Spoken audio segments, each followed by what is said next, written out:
Hello, everybody, and thank you for your interest in this subject. My name is Peggy Hicks, and this presentation is called Badges, Bootleggers, Bottles, and Booze.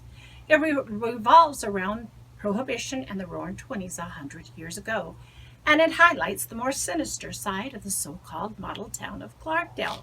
As you can see behind me are several moonshine stills, copper stills. As a matter of fact, this one here was found right in Sycamore Canyon. I have a wine press. I have a bucket that would have contained a growler of beer. I have whiskey jugs, and I have a whiskey bottle that's embossed with the phrase, "Federal law forbids sale or reuse of this bottle." After 1934, all the bottles had to be embossed that held booze because the government wanted to make sure they got their tax. I have several patented medicine bottles, also including this one, which is a Coca-Cola bottle. In the beginning, it was used for headaches and exhaustion. It cost about 5 cents at the local soda fountain. This bottle here is called Jamaica Ginger. It was 90 proof and could be purchased for about 35 cents. These little bottles here, and I have several of these as well, it was called Mrs. Winslow's Soothing Syrup. Apparently, the mother would rub a little bit of this sweet syrup on their baby's gums when they were cutting teeth. It took away the pain. Also, I've found several of these little green bottles. This is called Peso Cure. It can also be purchased at the Clarkdale drugstore. Apparently, it cured everything from a sore throat to a sore toe. It also contained alcohol. So probably you see a common theme here. All of these things had something to do with booze, including a very strange pair of shoes. Also in my collection, I have several milk bottles. I didn't realize there were so many dairies in this area, but this one here is a UVX dairy, a little half-pint bottle. I have a Verde Valley dairy. Apparently there was a Jerome dairy and also a Clarkdale dairy. I have both a quart and then a half-pint with that as well. You know, I've lived in Clarkdale for more than 30 years, and my family's owned several businesses up in Jerome and in the surrounding areas, and I'm the author of 3 books. This one here is called Ghost of the Cuban Queen Bordello. It's about a madam, a true story actually, about a madam up in Jerome. She was married to the famous Jelly Roll Morton. They claimed he invented jazz. And I have another book. It's about Belgian Jenny. She was the richest madam in the Arizona Territory. And the third is a little book called Ghost Town Stories and Wicked Legends. There's 13 little ghost stories in this book. These books can be purchased at the Clark Historical Museum, or you can also get them on Amazon. I would have preferred to have done this presentation at the Clark's Memorial Clubhouse in person, but because of the coronavirus shutdown, I'll attempt to do it online. So following this introduction, there'll be a 40-minute slideshow with historical photos and old newspaper articles. I think you'll find it very informing and very interesting. So let's go. Let's start the video now. Badges, Bootleggers, Bottles, and Booze. This presentation centers on the Roaring Twenties and highlights the more sinister side of the so-called model town of Clarkdale. Oh, please say it isn't so. Clarkdale was supposed to be the model town, and for most intent and purposes that was true. However, some criminals went to great lengths to stay one step ahead of the law. Yavapai County sheriffs busted moonshiners, jailed opium users, and solved murder cases right here in the town of Clarkdale. Now, we've all heard about the saloons and prostitutes and murders just 4 miles up the hill in Jerome. As a matter of fact, on February 5th, 1903, one of the New York newspapers proclaimed Jerome to be the wickedest town in the West. Clarkdale, on the other hand, was promoted as the model town. But was Clarkdale really a virtuous community? I took it on myself to find out. I researched the old newspapers and archives. But one of my biggest clues was the history left behind in the discarded bottles found in the old dumps. As a matter of fact, I have an old dump on my property just off the Cement Plant Road. Let's go back 100 years, to the time of the Roaring Twenties. Clarkdale Memorial Clubhouse opened in 1927, 2 years after Senator Clark died. Imagine a gaggle of women in the ladies' lounge, dressed in the latest flapper fashion, with their noses in the air, sipping lemonade and gossiping about their neighbors in Cottonwood. Meanwhile, the men's lounge was seated to capacity with men smoking cigars, telling tall tales, perhaps even consuming a bottle of moonshine someone had smuggled in. The cigar smoke is so thick you could cut it with a knife, only to be outdone from the smoke from the nearby smelter that coughed up 935 tons of sulfur dioxide and 100 tons of metal-laden smoke per day, poisoning and killing off most of the vegetation in the surrounding area. Clarkdale residents said the smoke from the smelter burned their eyes. They smelled it, they tasted it, they even felt it. On the way home, a couple of ladies would stop by the drugstore and pick up a bottle of Piso Cure for their lingering cough. I'll explain what Piso Cure is later.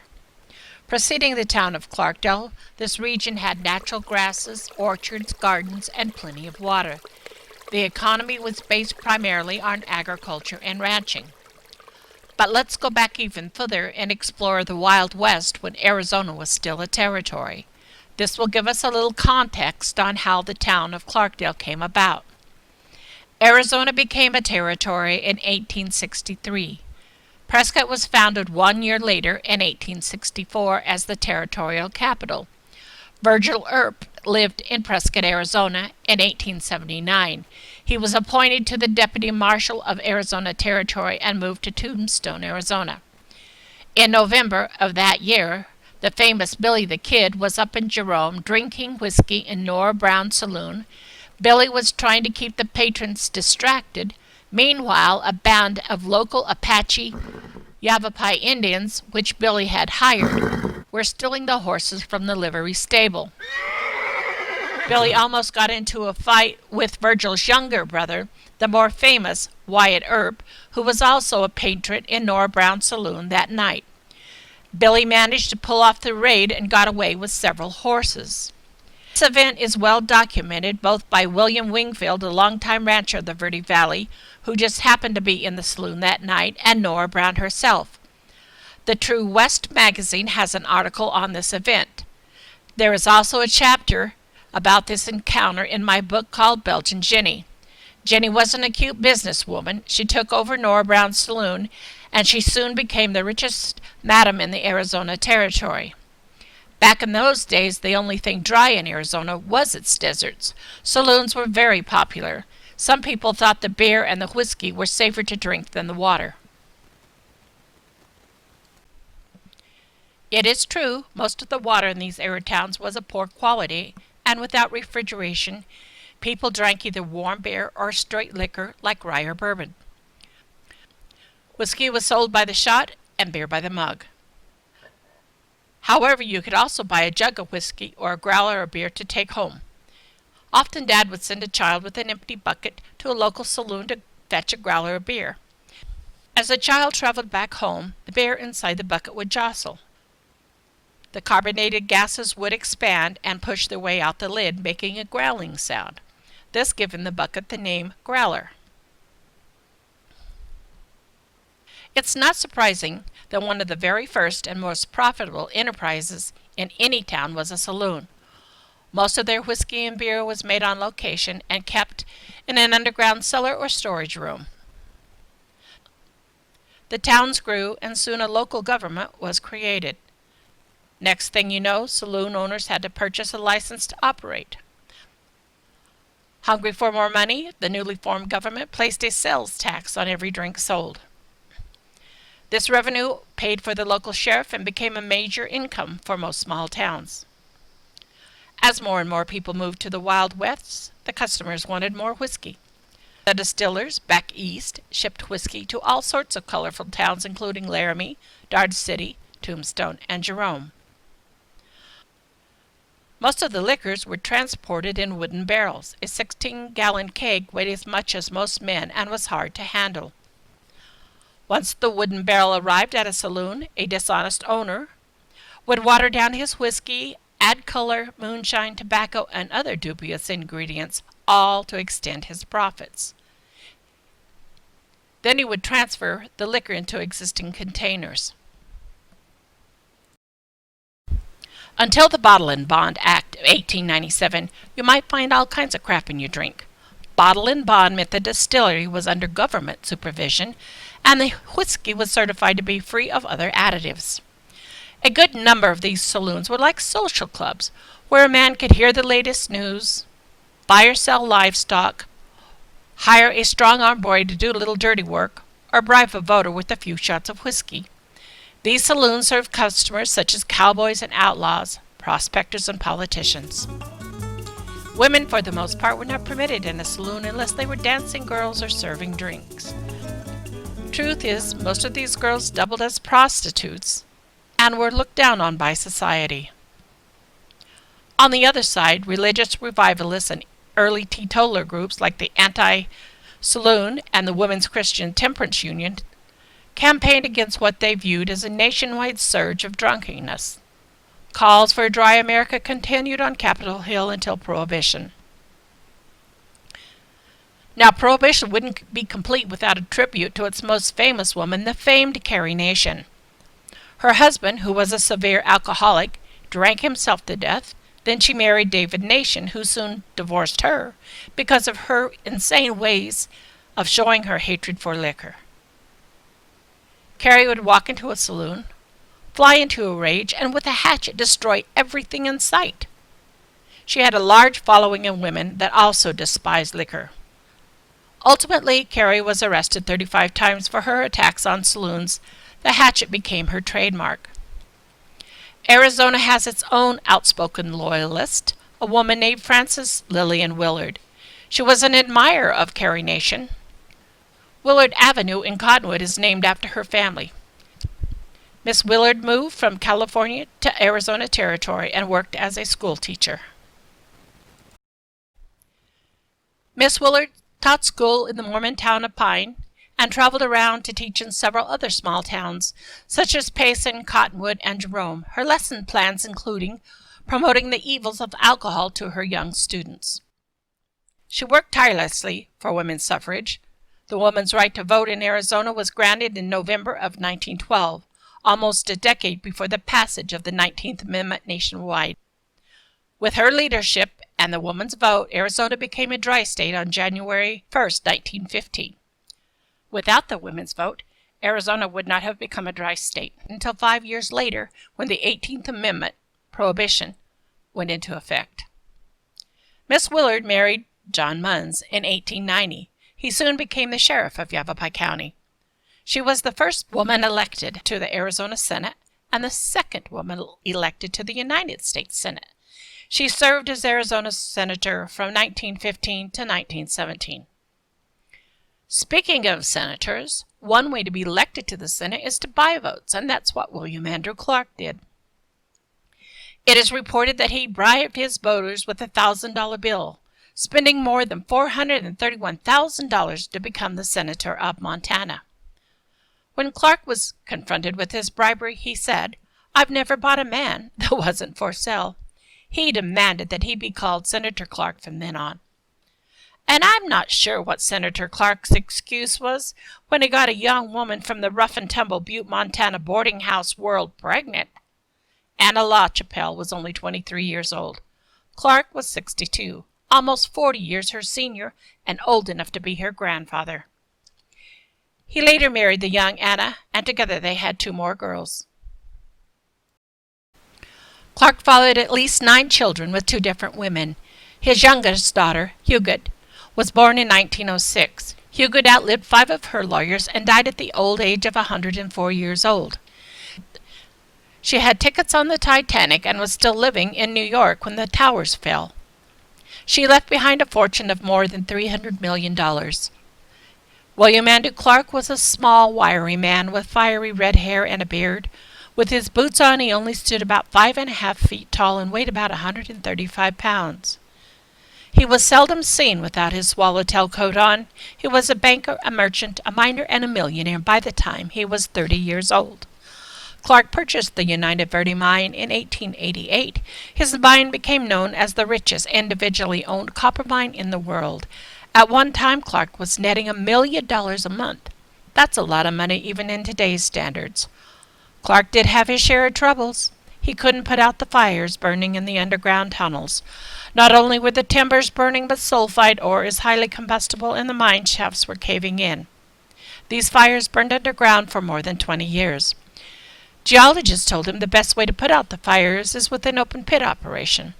The problem was his smelter was smack dab in the middle of the open pit operation. In other words, the smelter needed to be moved. So in 1910, Clark started buying property at the bottom of the hill where he would build his new smelter and a company town. He financed the railroad along the Verde River where Mother Nature had already carved a path. He used the train to get the copper out to market and supplies in to build his new company town. Clark named this model town after himself, calling it Clarkdale. It was founded in 1912, the same year Arizona became the 48th state to the Union. Most towns in Arizona grew haphazardly in an uncontrolled fashion. Senator's Clarktown would be different. It is known as Arizona's first master-planned town.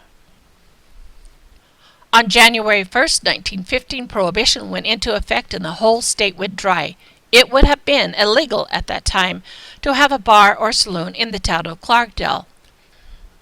Even then, the amendment did not outlaw drinking alcohol. It prohibits the manufacturing, sale, or transportation of liquor, not its consumption. Clark's United Verde Mind owed everything in town: the streets, the schools, the building, and the businesses. Noticeably, due to Prohibition, there were no bars or saloons in town. All homes were rented from the company. The company policed everything. For example, no nails in the wall or chopping wood on the porch. And if an employee's child became out of control, their parents were subject to action. Clarkdale had a pool hall and a drugstore, a central park and a soda fountain, a swimming pool that was marked whites only. As you came down the hill, you came down in status. Company executives and engineers lived in Upper Clarkdale. Blue-collar workers lived in Lower Clarkdale. Mexican laborers were restricted to living in Patio Town, and Chinatown was near the river. These laborers performed some of the hardest jobs, such as mining, railroad work, and laundry services. There were many different ethnic groups working for the mining company, and they separated themselves for these main reasons. First, their skill set and language was different. Their customs and food choices was different. So it's not surprising that their vice of choice would also be different. The Chinese smoked opium, the Mexicans smoked marijuana. The Germans drank beer and the Russians drank vodka. The Italians made wine and the Irish made whiskey. Prohibition did not stop the appetite for these vices, they just went underground. And the horrible stories about people going blind after drinking bootleg liquor are true. Tainted booze may have killed more than 10,000 people before the repeal of the 18th Amendment. The term bootlegger comes from folks who hid liquor in their boots in order to smuggle it to customers. The term moonshiner comes from folks that made illegal liquor, often by the light of the moon. Speakeasies, moonshiners, and bootleggers popped up everywhere. Here is a letter sent to authorities by a wife during Prohibition. The date stamped on it is 1931. Let me read part of it. My husband is in the habit of buying a quart of whiskey every other day from a Chinese bootlegger named Chen. We desperately need this money for household expenses. Will you please have his place raided? He keeps his supply planted in the garden and a smaller quantity under the back steps for quick delivery. If you make the raid before 9:30 in the morning, you'll be sure to get the goods. Thank you in advance, Miss Jack Hilliard. These are a few of the brave men with badges in Yavapai County during the Prohibition era that busted bootleggers and seized the bottles that held the booze. 4 of these sheriffs are John Munns, Fred Hawkins, Ed Weil, and Jim Roberts. John Munns was elected sheriff of Yavapai County on the Democrat ticket for 2 terms, starting in 1897. Johnny, as they called him, was the husband of Frances Willard. Remember, she was a teetotaler and Arizona's first senator.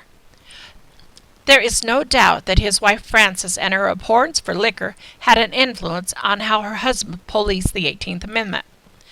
Johnny Munns was the son of a Clarkdale rancher named William Munns. Williams Park, near Flagstaff, is named after his family. Another sheriff was Fred Hawkins. He was a tall, slender man. He had a mustache that drooped about on each side of his mouth.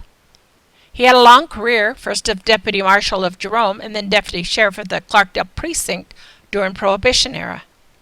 He had more than a few opportunities to find himself in conflict with the moonshiners and bootleggers. People that knew him said Fred Hawkins would disarm a man if he could, wound him if that's what it took to subdue him, and only kill if he must. Ed Wiles was another interesting sheriff of Yavapai County during the Prohibition. He was called the two-gun sheriff. He wore a pair of Colt six-shooters on each hip, and he didn't monkey around. For a while, the production in his office in the shape of moonshine stills and copper coils almost equaled the production of the big mines in Jerome. Everywhere there was a moonshine still, he just simply went and got it, whether it was up in the mountains of Jerome or down by the rivers in Clarkdale or even out on a desert ranch. Sheriff Wild said, "I got a big Studebaker automobile loaded to the brim with copper stills and a dozen more places to raid. I need room to store this copper somewhere else. I'm running a sheriff's office, not a copper storage warehouse." We can't forget about Jim Roberts. Jim Roberts worked as an Arizona lawman for 40 years. Between 1893 and 1834, in the summer of 1928, Deputy Jim Roberts was walking a footbeat in downtown Clarkdale. Two criminals out of Oklahoma parked their stolen vehicle in front of the Bank of Arizona and entered with their firearms. The bandits put all the employees in the vault and collected a gunny sack containing more than $40,000 in United Verde payroll. Deputy Roberts saw the two bandits speed away. Robert drew his Colt Peacemaker and fired one shot, striking the driver in the back of the head. The vehicle crashed, and Robert captured the other vehicle, and the money was recovered. The local newspapers from 1915 to 1933 were full of reported arrests by these four brave sheriffs. Out of hundreds found, here are just 9 examples, right here in the so-called model town of Clarkdale. I think you'll find them amusing. Clarkdale was actually the first in Yavapai County to violate the Prohibition law. Just a few weeks after the law went into effect, April 1915, the Prescott Weekly Miner newspaper reported, Judge Smith begins his new policy by sentencing bootleggers. Frank Merker, who despite the dry law, thought he would assist keeping Arizona wet. Merker had a side business in moonshine and bootlegging that gets him in trouble with the law. Merker was arrested at the roadside station between Clarkdale and Jerome, which is owned by Sullivan and Harrington. Merker appeared before Judge Smith yesterday for arraignment. Merker was fined and sentenced to 90 days in jail. He was fined $100 to be worked out at hard labor on the basis of $1 per day. Judge Smith pronounced, "This will be the rule of the court for any convicted persons.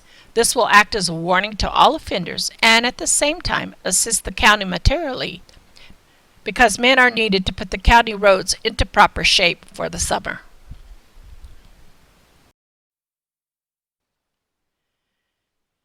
Here's one about a Clarkdale smelter worker. December 1917, Prescott Journal. Booze catch discovered in Clarkdale. The deputy sheriff made quite a haul of bootlegged whiskey in Clarkdale on Friday afternoon. About 225 pints of high-grade whiskey was seized when the home of Mike Lomerich, an Australian smelter worker, was raided by the officers and his assistants. Mike, having been tipped off about the raid, made haste to get out of town and has not been seen since that day.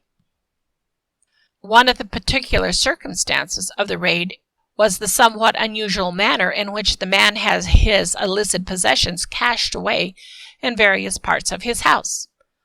Some of the bottles were buried in the family sugar supply, others were dug out of the flour barrel.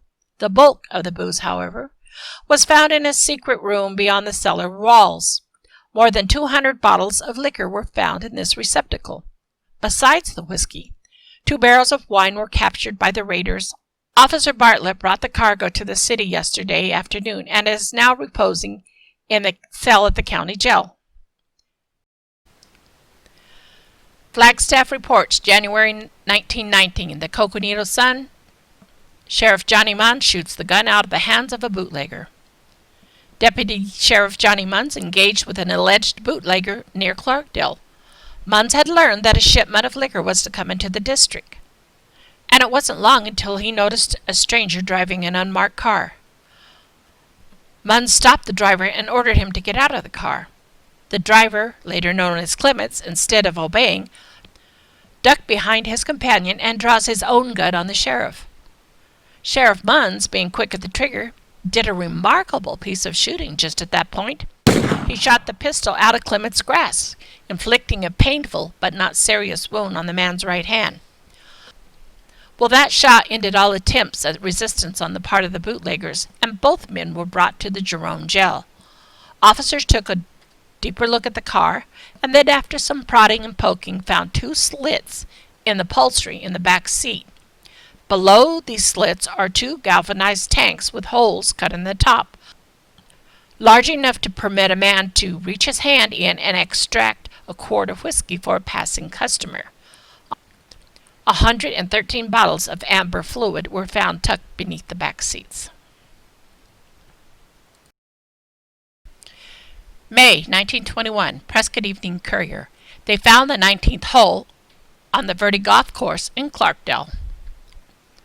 The water for Peck's Lake and the Verde 9-hole golf course was supplied by a 1,000-foot tunnel driven into the banks of the Verde River. It was at this tunnel that Deputy Sheriff Fred Hawkins and Constable Ray Byers are said to have located the 19th hole.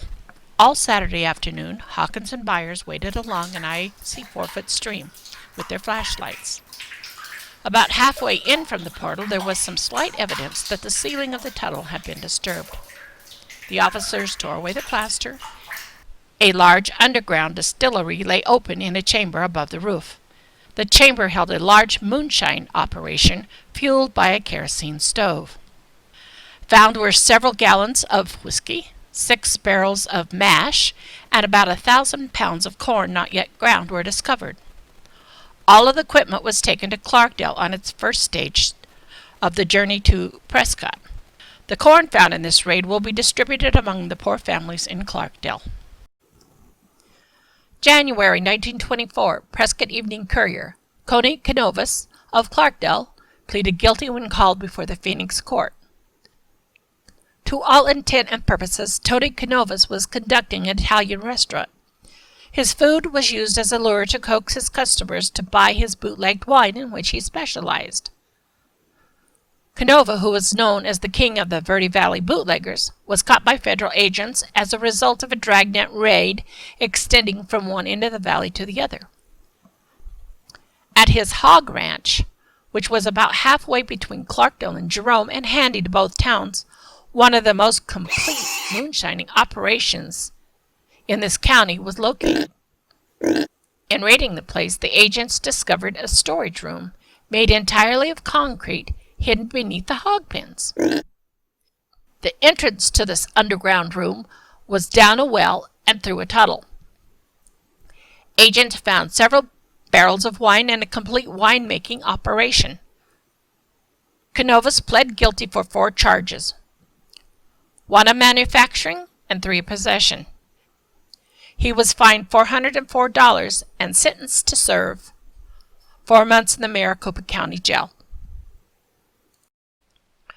August 1929, Prescott Evening Courier.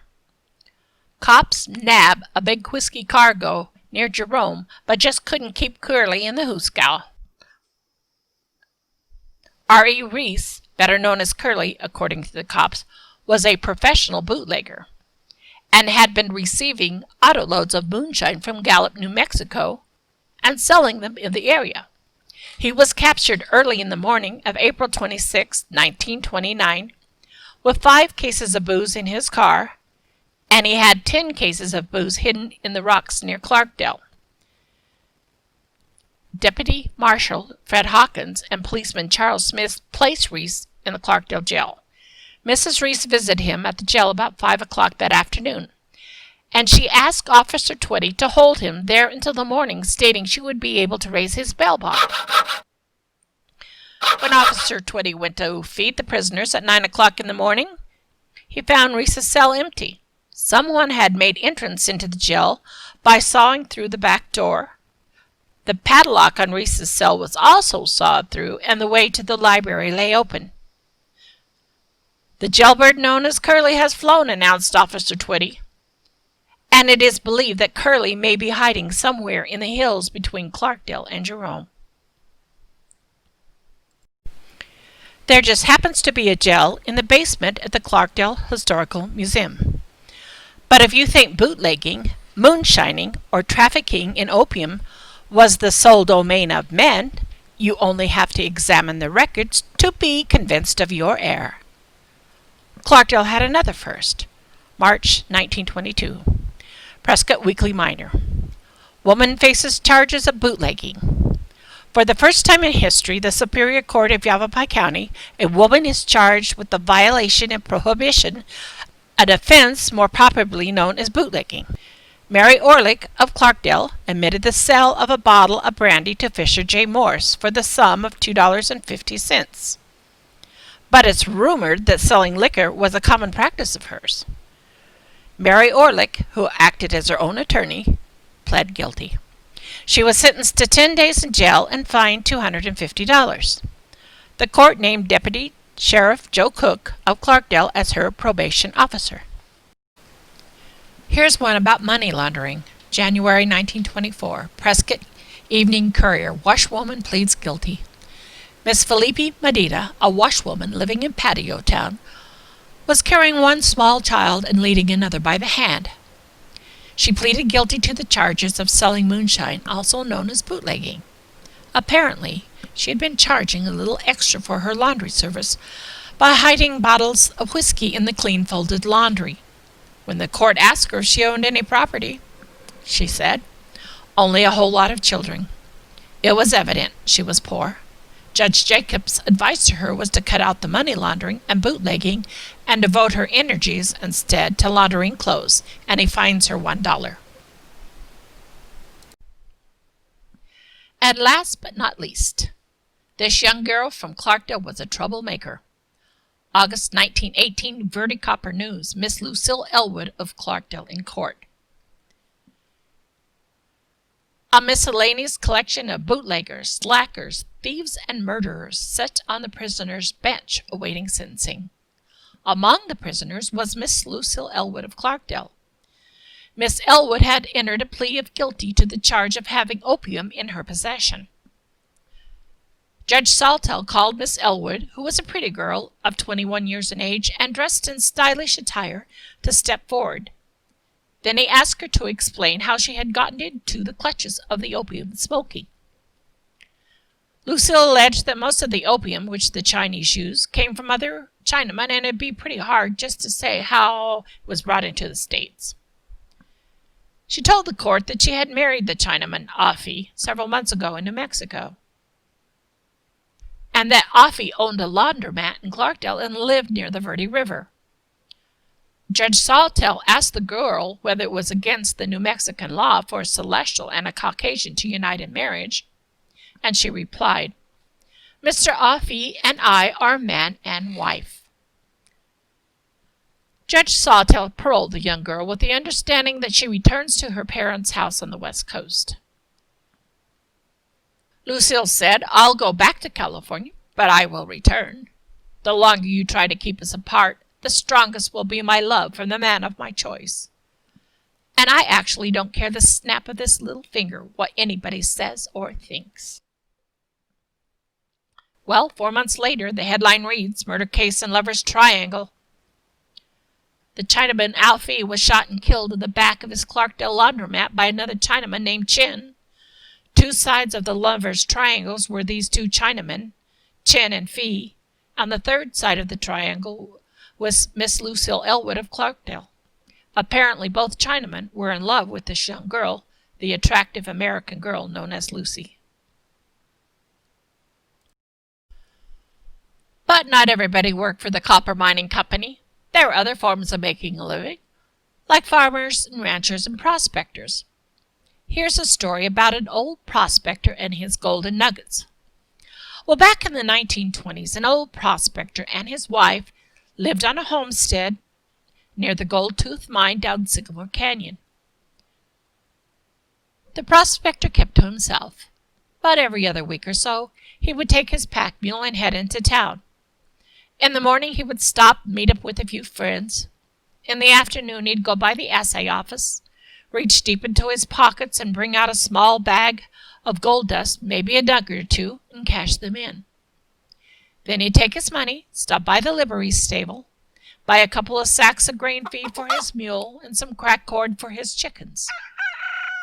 Then he'd go by the market and get a dozen ball canning jars and some sugar for his wife and head back into the canyon. Word spread quickly about the old prospector's good fortune. So a couple cowboys had an idea. They'd follow the old prospector, find his gold mine, and stake their own claims nearby. Staying out of sight, they followed the old prospector and watched as he went down Sycamore Creek near his shack and entered into a cave located in the creek bank. When the coast was clear, the cowboys entered the cave by the light of the moon. To their surprise, it wasn't a gold mine at all. It was an elaborate copper still. This old prospector was making moonshine whiskey and then selling it to the miners in Jerome. The miners knew if they had tried to cash in the gold that they had been high-grading from the mining companies, they would have been fired for sure. Remember, this was during Prohibition, and the miners were mighty thirsty. Bootlegging moonshine was illegal, but profitable. I guess you could say the old prospector had a gold mine of sorts. I bought this hand-forged copper moonshine still from a fellow many years ago. He claimed that he found it while hiking in Sycamore Canyon. Who knows if the prospector's story is true or not, but with every tale there is a grain of truth. It is said when the immigrants came to this country, the English built churches, the Germans built barns, and the Irish built whiskey in the back of barns and went to church on Sunday. I have an original moonshine recipe that was passed down from my Irish family. This recipe is similar to the one the old prospector may have used. My great-great-grandfather Joe Henry made moonshine whiskey. He called it Henry's horse feed hooch. This recipe calls for sweet horse feed, canned peaches, and yeast. The moonshine tastes delicious. It's a slight nutty flavor with a hint of peach and is about 150 proof. I'll share this recipe with you. But keep in mind, this recipe is meant for entertainment purposes only, and anyone who actually follows through with it should be both admired for their ambition and mocked for their foolishness. Today, the retail price for a quart of peach moonshine is about $25, and it costs about $5 to make it. But a word of caution. Moonshining is dangerous, and it is also illegal without a permit. The fine today, if you're caught selling hooch, is $10,000 and 5 years in the hoosgow. Moonshiners were often sought after by law enforcement. A lot of times authorities had to track alleged criminals by foot. A fresh set of human footprints would be suspicious and indicative of people brewing or transporting alcohol. So, to avoid capture, some moonshiners strapped a carved piece of wood on the bottom of their shoes that left footprints that looked like cow tracks. This practice kept the revenuers guessing. The Volstead Act passed in 1921. It included a few interesting exceptions to the total prohibition. Sacramental wine was permitted for religious purposes, and drugstores were allowed to sell whiskey to treat everything from a toothache to the flu. Drugstores and pharmacy chains suddenly became a very lucrative business. With a doctor's order, patients could legally buy a pint of hard liquor every few days. This pharmaceutical booze often came with laughable orders such as, take 3 ounces every hour for a stimulant until stimulated. It was the golden age of secret recipes, quacks, false cures, and snake oils. One could pick up almost any of these remedies at a local drugstore or get your doctor to give you a prescription. Evidence of this practice is some of these bottles were dug up here right in the Clarkdale dumps. With alcohol becoming illegal nationwide, it prompted consumers to search for substitutes. Here is one of the bottles found. I'll give you a little history on this product. Patented medicines with high alcohol percentage, such as Jamaica ginger, often called Jake, was 90 proof. It became an obvious choice, and it was legal over the counter for about 35 cents without a prescription. In 1920, the Treasury Department required manufacturers to modify their recipes with a higher concentration of ginger solids, resulting in an incredibly bitter taste. The department tested Jamaican ginger by boiling down the contents and weighing the solids. To get around this requirement, the Jamaican Ginger Company decided to add a chemical plasticizer to increase the solids in the bottle. This chemical was odorless and tasteless and did the trick, but something was amiss. Blues and folk songs of the day picked up on this, describing Jamaica ginger drinkers of having something the people coined Jake leg or Jake walk. A large number of Jamaica ginger drinkers began to lose the muscles in their hands and feet. Their calves of their legs softened. The toes flopped as they walked, making a slapping sound on the ground. This very peculiar gait became known as Jake walk. It was later discovered that the ingredient the company added contained a neurotoxin. People were slowly being poisoned as the brew attacked the cells in the spinal column. It is estimated that over 50,000 people were crippled as a result of drinking Jamaica ginger, also known as Jake.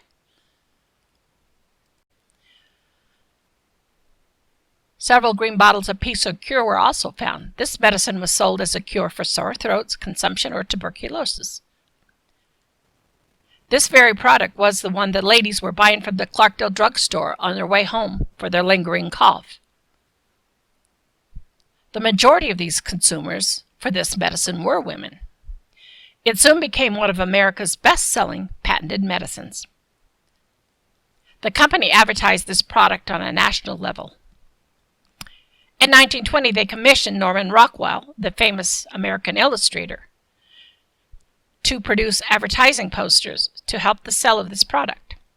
One poster reads, "Good for young and old." Once I tell you the ingredients, you'll see why the people felt better after taking Peace Cure. At various times, Peace Cure contained opium, morphine, hashish, marijuana, chloroform, and alcohol. As soon as the effects wore off, you need another dose. The user soon became addicted. So if you find one of these little bottles, chances of finding more is a given. Here's another bottle that has a disturbing remedy, Mrs. Winslow's syrup for cutting teeth. The ad reads, "Advice to mothers. Are you broken in your rest by a sick child suffering from the pain of cutting teeth? Go at once to a chemist and get a bottle of Mrs. Winslow's soothing syrup. It is perfectly harmless. It is pleasant to taste. It soothes the child, it softens the gums, and allays all pain. It is the best known remedy for diarrhea, and the little cherub will wake as bright as a button." Mothers would rub a little bit of this sweet syrup on their baby's gums. But just a teaspoon of this syrup contained enough morphine to kill the average child. So it isn't hard to understand why so many babies who were given Mrs. Winslow's soothing syrup went to sleep, only never to wake up again, coining the syrup's nickname, the baby killer. But it wasn't just Jamaican ginger, Peace Cure, or Mrs. Winslow's syrup. Many other products contained narcotics. Coca-Cola was originally marketed as a patented medicine for headaches and physical exhaustion. The name Coca-Cola is driven from two primary ingredients, the coca leaf and the cola nut. Extract of the coca leaf was essentially cocaine, and the cola nut provided caffeine. A bottle of Coke contained about 9 milligrams of cocaine. By comparison, the average line of cocaine equals about 50 milligrams. So it's not surprising that the recipe was a close-kept secret. People during Prohibition couldn't go to bars anymore, so they turned to soda fountains. Clarkdale had a soda fountain that sold its cocaine-laced soda known as Coca-Cola. While the dosage were small, they were certainly habit-forming, and soda fountains stood to profit from such consistent customers. Drinking a glass of cocaine-laced Coke wouldn't necessarily have gotten you high, but you would have felt a little pep in your step. Coca-Cola didn't become completely cocaine-free until 1929. Soda fountains were one thing, but what most American men really wanted was beer. In 1933, the 18th Amendment was repealed by the 21st Amendment.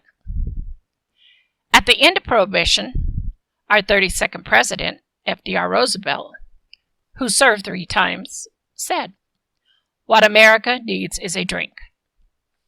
But he wasn't the first president to be fond of whiskey. Even our founding father, George Washington, was fond of whiskey.